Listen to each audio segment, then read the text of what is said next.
ಕಪ್ಪು ಮಣ್ಣಿನ ನಾಡು ಕಂಪು ಸೂಸುವ ಬೀಡು, ಕರುನಾಡಿನ ಸ್ವರ್ಗದ ಬೀಡು ಕುಂದಾನಗರಿ ನಮ್ಮ ಭವ್ಯ ಬೆಳಗಾವಿ ಜಿಲ್ಲೆ. ಈ ಬೆಳಗಾವಿ ಜಿಲ್ಲೆ ಅನೇಕ ಇತಿಹಾಸಗಳಿಗೆ ಸಾಕ್ಷಿಯಾಗಿದೆ. ಅಂತಹ ವಿಶೇಷತೆಗಳಲ್ಲಿ ಇಂದು ಭಾರತೀಯ ಅಂಚೆ ಇಲಾಖೆಯಿಂದ ಅತ್ಯಂತ ಅದ್ಧೂರಿಯಾಗಿ ಕಳೆದ 2 ದಿನಗಳಿಂದ ಜರುಗ್ತಾ ಇರುವಂತಹ ಎಕ್ಸ್ಪೈಸ್ 2025 ಈ ಒಂದು ವಿಶೇಷವಾದಂತಹ ಜಿಲ್ಲಾ ಮಟ್ಟದ ಅಂಚೆ ಚೀಟಿಗಳ ಪ್ರದರ್ಶನ ಕಾರ್ಯಕ್ರಮಕ್ಕೆ ತಮ್ಮೆಲ್ಲರಿಗೂ ಹೃತ್ಪೂರ್ವಕವಾದ ಸ್ವಾಗತ ಸುಸ್ವಾಗತವನ್ನ ಬಯಸ್ತಾ, ಕನ್ನಡದ ನುಡಿಗಳಿವು ಕಡಲೊಳಗಿನ ಮುತ್ತು, ಕನ್ನಡಕ್ಕಿದೆ ಅದರದೇ ಆದ ಗತ್ತು. ಈ ಮುತ್ತು ಆ ಗತ್ತು ಇದೇ ನೋಡ್ರಿ ನಮ್ಮ ಕನ್ನಡದ ತಾಕತ್ತು ಅಂತ ಹೇಳ್ತಾ ನೆರೆದಿರುವಂತಹ ಎಲ್ಲ ಕನ್ನಡದ ಮನಸ್ಸುಗಳಿಗೆ ಕನ್ನಡತಿ ಶ್ರುತಿ ಮಾಡುವ ಕೋಟಿ ಕೋಟಿ ನಮಸ್ಕಾರಗಳು. ನಮ್ಮ ಉತ್ತರ ಕರ್ನಾಟಕದ ಹೆಮ್ಮೆಯ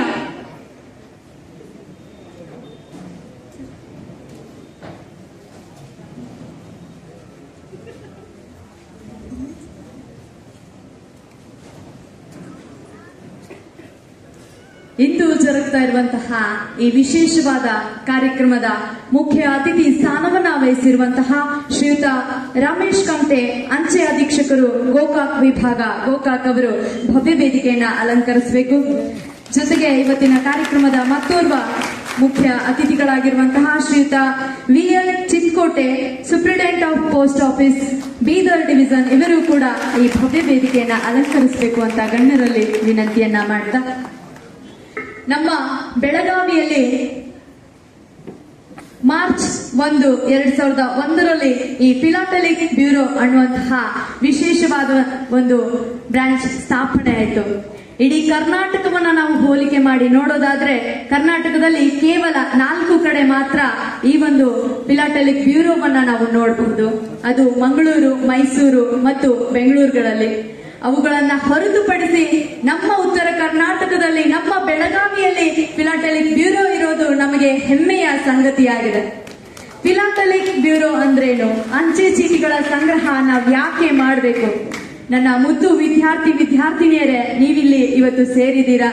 ಫಿಲಾಟೆಲಿಕ್ ಬ್ಯೂರೋ ಅನ್ನುವಂತಹ ಈ ಫಿಲಾಟೆಲಿಕ್ ಅನ್ನುವಂತಹ ಶಬ್ದದ ಅರ್ಥವನ್ನ ನಾವು ಪ್ರಥಮವಾಗಿ ತಿಳ್ಕೊಳ್ಬೇಕಾದ್ರೆ, ಫಿಲಾ ಅಂದ್ರೆ ಲವ್, ಪ್ರೀತಿ. ಅಟಾಲಿಕ್ ಅಂದ್ರೆ ಎಕ್ಸೆಂಟೆಡ್ ಫ್ರಮ್ ಟ್ಯಾಕ್ಸ್, ಅಂದ್ರೆ ಟ್ಯಾಕ್ಸ್ ಫ್ರೀ ಆಗೋದು. ಅಂಚೆ ಚೀಟಿಗಳನ್ನ ಸಂಗ್ರಹಿಸುವ ಮುಖಾಂತರ ಟ್ಯಾಕ್ಸ್ ನಿಂದ ನಾವು ಮುಕ್ತಿಯನ್ನ ಪಡೆಯೋದು ಅಂತ ಕೂಡ ನಾವು ಹೇಳ್ಬಹುದು. ಅಂಚೆ ಚೀಟಿಗಳ ಸಂಗ್ರಹಣೆ ಮಾಡುವಂತಹ ಹವ್ಯಾಸ ನಿಮ್ಮಲ್ಲಿ ಬೆಳೆಸ್ಕೊಳ್ಬೇಕು ಅನ್ನೋದೇ ನಮ್ಮ ಆಶಯ. ಯಾಕಂದ್ರೆ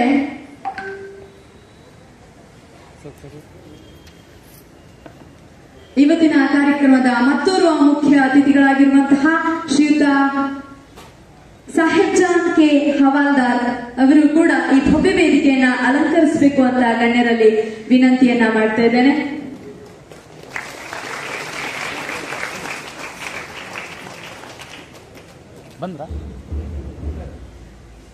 ಅಂಚೆ ಚೀಟಿಗಳ ಸಂಗ್ರಹಣೆ ನಾವು ಯಾಕೆ ಮಾಡಬೇಕು? ಅಂಚೆ ಚೀಟಿಗಳ ಸಂಗ್ರಹಣೆ ಒಂದು ಹವ್ಯಾಸ. ಕೆಲವೊಬ್ಬರಿಗೆ ಕಾಯಿನ್ಗಳನ್ನ ಸಂಗ್ರಹ ಮಾಡುವ ಹವ್ಯಾಸ ಇರ್ತದೆ. ಅದು ನಮ್ಮಲ್ಲಿ ಜ್ಞಾನವನ್ನ, ನಮ್ಮ ಜ್ಞಾನ ಭಂಡಾರವನ್ನ ಹೆಚ್ಚಿಸ್ತದೆ. ಅಂಚೆ ಚೀಟಿ ನಾವು ಸಂಗ್ರಹಣೆ ಮಾಡ್ತಾ ಹೋದ್ರೆ ಸ್ಪರ್ಧಾತ್ಮಕ ಪರೀಕ್ಷೆಗಳಿಗೆ ನಾವೇನಾದ್ರೂ ತಯಾರಿಯನ್ನ ನಡೆಸ್ತಾ ಇದ್ರೆ ಅಲ್ಲಿಯೂ ಕೂಡ ಅದು ಸಹಕಾರಿಯಾಗ್ತದೆ ಅಂತ ಹೇಳಲಿಕ್ಕೆ ಖುಷಿ ಆಗ್ತದೆ.